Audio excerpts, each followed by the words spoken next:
beda pendapat putus silaturahminya. Betul? Beda pendapat silaturahminya. Yuk, Bu. Beda pilihan putus silaturahminya. Jadi beda pandangan pemikiran putus silaturahminya. Sangat mudah putus silaturahmi. Yang timbul bukan mengikat silaturahmi kasih dan sayang, persahabatan, malah yang timbul adalah kebencian dan permusuhan. Itu yang paling ditakuti. Karena apa? Karena setan itu membisikkan kepada dada-dada orang-orang yang beriman, diantaranya membisikkan untuk permusuhan, kebencian dan dendam, yaitu putusnya silaturahmi. Maka orang yang tidak mau menyambung silaturahmi, maka kelak di akhirat menjadi manusia yang menyesal. Bu,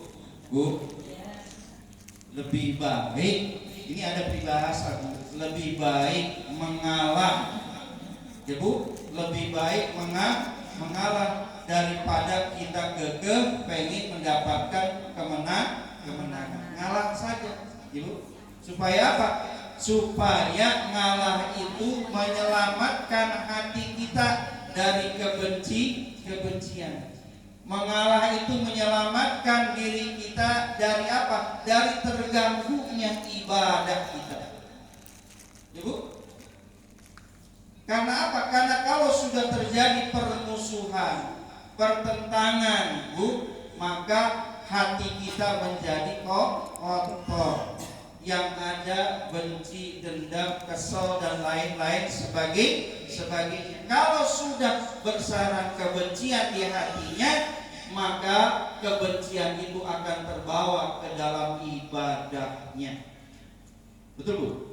Akan terbawa ke dalam ibadahnya, akan terbawa ke dalam sholatnya, akan terbawa ke dalam puasanya, bahkan akan terbawa ke dalam tidurnya, gara-gara benci. Rusak semua. Karena apa? Karena benci. Maka lebih baik kalau ibu berseteru, kalau ibu bertengkar, kalau ibu cekcok, lebih baik mengalah. Untuk apa mengalah? Untuk menyelamatkan hati kita dari kotornya hati. Untuk apa mengalah? Untuk menyelamatkan ibadah kita dari kebencian. Jamaah ibu-ibu yang sama-sama dimuliakan Allah Subhanahu wa taala. Jadi ini Bu, yang keberapa? Yang keberapa? Yang ketiga, orang yang menyesal kelak di akhirat adalah orang yang memutus silaturahmi. Jamaah ibu-ibu yang sama-sama dimuliakan Allah Subhanahu wa taala. Kemudian orang yang menyesal di akhirat yang keempat, siapa dia?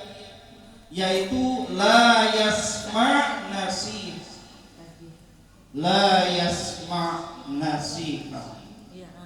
Siapa dia? Yaitu orang yang tidak mau mendengarkan nasihat, orang yang tidak mau mendengarkan kebaikan-kebaikan, orang yang tidak mau mendengarkan pengajian-pengajian yang menuntun dia untuk kebaikan. Tidak mau mendengar.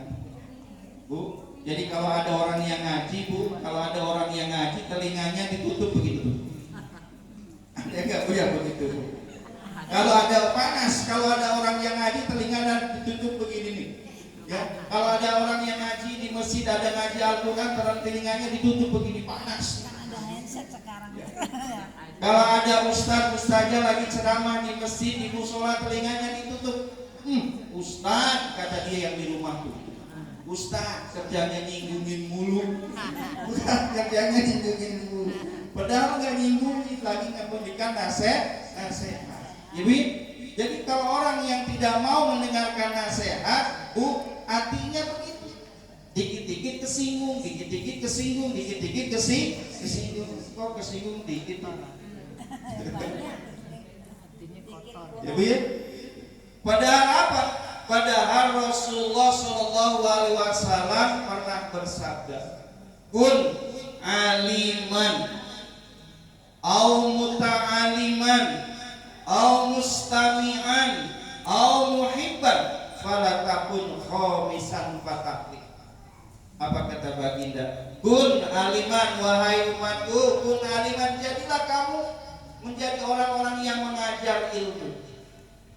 Bu, orang yang mengajar ilmu, nasihat-nasihat tentang kebaikan.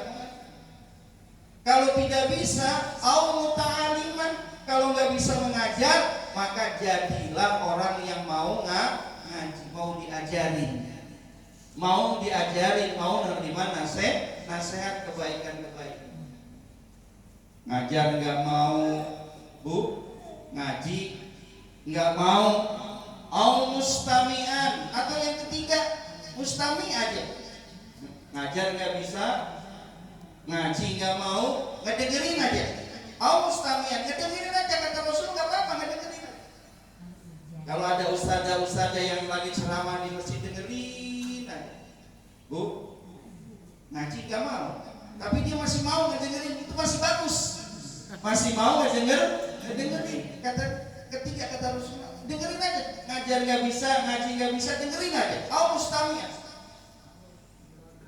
Atau yang keempat, au muhibban, atau menjadi orang yang senang, cinta kepada orang-orang yang kalau pada berangkat ngaji itu dia senang.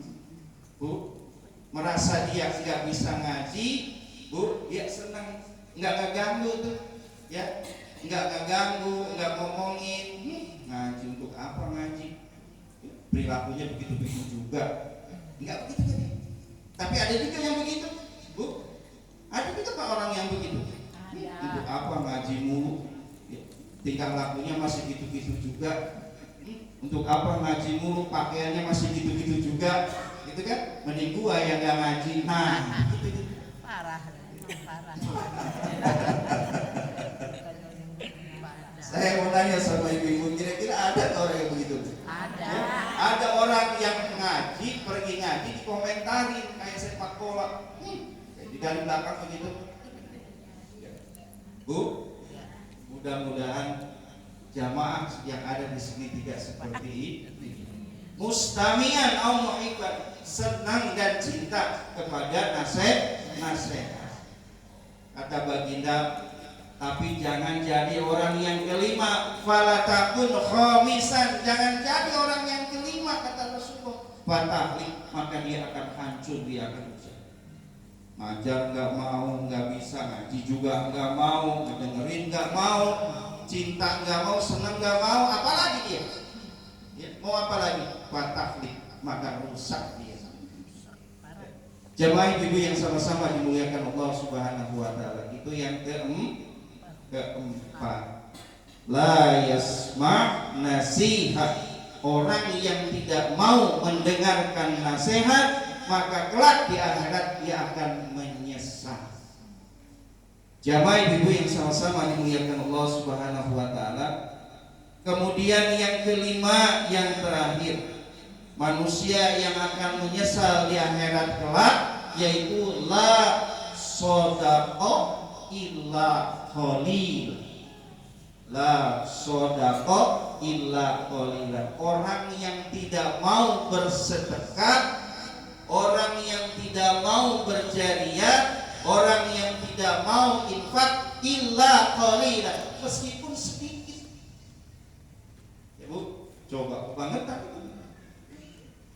Jadi orang yang tidak mau infak, orang yang tidak mau sedekah, orang yang tidak mau jariah, meskipun sedikit, dia kelak akan menyesal. Ya bu, karena apa? Karena pahala sedekah, pahala jariah, pahala infak itu nanti akan diperlihatkan oleh Allah, pahalanya sangat besar. Bu, ibu jangan kecil hati kalau ibu infaknya recehan. Emang punyanya recehan? Jadi ibu jangan kecil hati. Ibu infaknya recehan, ibu infaknya 1.000. Ada yang lewat di pengajian berapa kali di sini lewat bu? Ada berapa kali di sini lewat? Ibu, ada 2-3 kalinya ibu cemplung 1000. Ibu jangan kecil hati. Ibu nyemplungin 1000, jangan kecil hati. Ibu nyemplungin 1000, jangan kecil hati. Emang kemampuan kita cuma segitu. Dari rumah sudah disiapin cuma 3000. Karena ada 3 kali lewat. Jangan sedih. Jadi, tapi jangan pula orang yang banyak duitnya, orang yang kantongnya tebal isinya, giliran ada kotak amal lewat sama isinya sama orang yang tidak punya. Pilih-pilihnya kayak orang bener, pilih. Yang ditarik 1000 juga. 1000 juga yang ditarik. Pilihnya kayak orang bener, enggak bener. Jangan-jangan 100.000. Yang ditarik 1000 juga.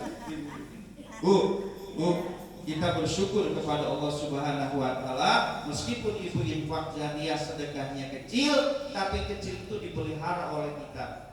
Ibu, karena apa? Karena Allah dan Rasulnya senang cinta kepada orang yang amalnya kecil, tapi amal itu terus menerus.